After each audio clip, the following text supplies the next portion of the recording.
дар ширхоргоҳ кӯдакистони моҳичаи тиллои ҷамоати деҳоти пахтободи шаҳри турсунзода аз оғози моҳи июн то моҳи август давраи солимгардонии кӯдакон шурӯъ шудааст. дар ин давра бачаҳо бештар ба истироҳату бозиҳои гуногун машғул мешаванд. бояд гуфт ки чанд вақти охир ҷиҳати ба роҳ мондани бозиҳои гуногун дар ширхоргоҳ кӯдакистони моҳичаи тиллоӣ шароити имконоти нав муҳайё карда шудааст.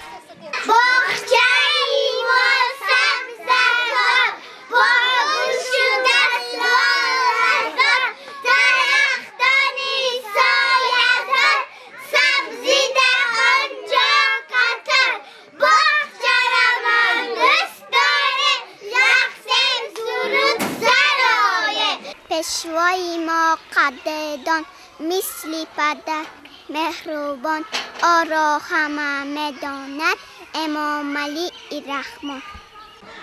қобили тазаккур аст ки ширхоргоҳ кӯдакистони рақами 1 ҷамоати деҳоти пахтобод ягона ширхоргоҳ дар миёни 9 ҷамоатҳои деҳоти турсунзода мебошад. баробари иваз шудани мудираи ин ҷо фаъолияти ширхоргоҳ низ ранги дигар гирифтааст.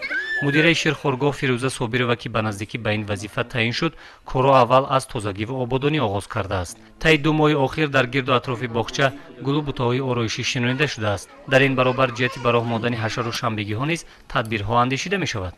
айни замон роҳбарияти ин ҷо ҷиҳати барқарор ва таъмир кардани насоси обкашии ширхоргоҳ чораҳои зарурӣ меандешад. ногуфта намонад ки қариб 1 моҳ боз насоси ин даргоҳ аз фаъолият бозмондааст. бо мусоидати мақомоти иҷроияи ҳокимияти давлатии шаҳри турсунзода ин мушкили рӯзҳои наздик бартараф хоҳад шуд. зикр намудан ба маврид аст ки дар ширхоргоҳ кӯдакистони рақами 1 пахтобод 130 нафар кӯдак тарбия мегирад. кӯдакон дар 5 гурӯҳ ҳамарӯза машғулият мегузоранд. баъди ками беҳтар шудани фаъолияти кӯдакистон талаботи волидайн низ ба ин ҷо бештар шудааст. аз ин рӯ теъдоди кӯдакон дар муқоиса бо чанд моҳ пеш зиёдтар гаштааст. масъулин бо мусоидати падару модарони кӯдакон ба наздикӣ ният доранд ки ширхоргоҳро аз таъмири хушсифат бароранд.